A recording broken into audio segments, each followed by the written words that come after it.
going to invite forward now a couple of folks from council to share with you a project that we have going on. So you maybe or maybe didn't notice, but we've already had one new sign up front. We're working to kind of revitalize our entrance, and the way I like to think about it is we're trying to make the outside of the congregation, the entrance to the congregation, as inviting as the people who are inside the doors. And so Paula's going to share a little bit more about how we're doing some of that. Hi, I'm Paula Miller. Most of you know me, but I am here representing council. As Pastor said, we are busy churning the wheels behind the scenes. And one of our projects that we're currently working on is the signage for the front of the church. And most of you have noticed our new, the sign on the right curb.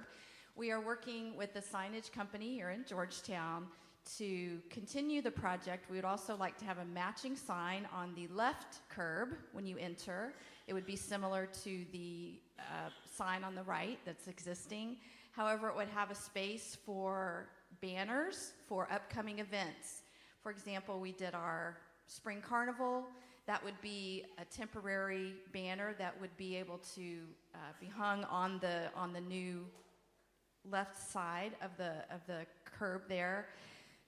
The structure would be exactly like the one that we already have. It would be the wrought iron, black pipe, welded pipe, and then the banners we could add for each event, trunk or treat, or if we have a special Easter service, or if we have an upcoming event.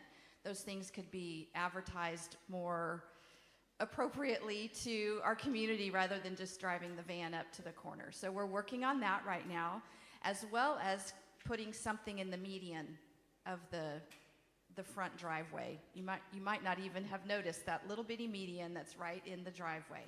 But we're looking at doing some kind of permanent rock or a stone monument sign, they call it, for that area. So we have big plans. We're excited about advertising to our community, being a little bit more clear on what's coming up in events. And so most of these the signs will be lighted. The two on the corners will be solar, and then the median will have there's an electric pole there.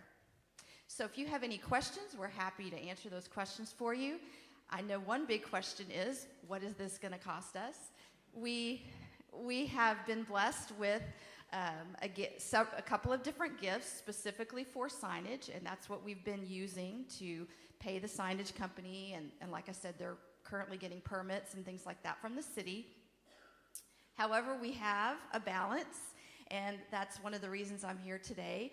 We need from the congregation about $10,000 to finish the project. We've been gifted from endowment and from a couple of other donors from the congregation about $13,000. So we've already collected over half of what we need, and so we're well on our way, and we wanted to give you guys the update and let you know moving forward what we're going to be needing to finish the project. So I will turn it over to Brian, our treasurer. So yeah, we're looking to extend that welcome out a few more feet, right? There's beautiful signs, but you've got to drive in to see our monument sign. So we want to extend it just, the last, like cable, like last mile service, right? Like we want to get all the way to the neighbors across the street so that they can see it. And like Paula said, thanks to the generosity of members of this congregation through the endowment and through direct gifts, we're more than halfway there.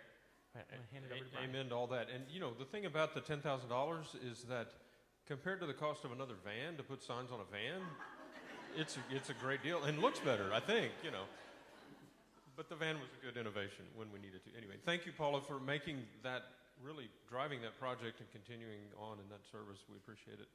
And I just wanted to echo all that. Thanks to the endowment committee for help, and thanks, praise be to former members and to God for having an endowment to draw from, because that helps us with special projects. But then we have to transition and start to kind of support things ongoing. So the endowment intent is to kind of help kick off special things and then to support the community at large. So anyway, I encourage your giving to that. I think that's a lasting monument to our endeavors here. And then finally, I I've been saying this in the newsletter, but I want to say it here too. Just please remember as we transition to summertime that the ongoing expenses here don't sort of go away, even if you go away for summer somewhere. So please consider using Tithely or some other means to make it easy to continue to support the mission and ministry here at Christ Lutheran.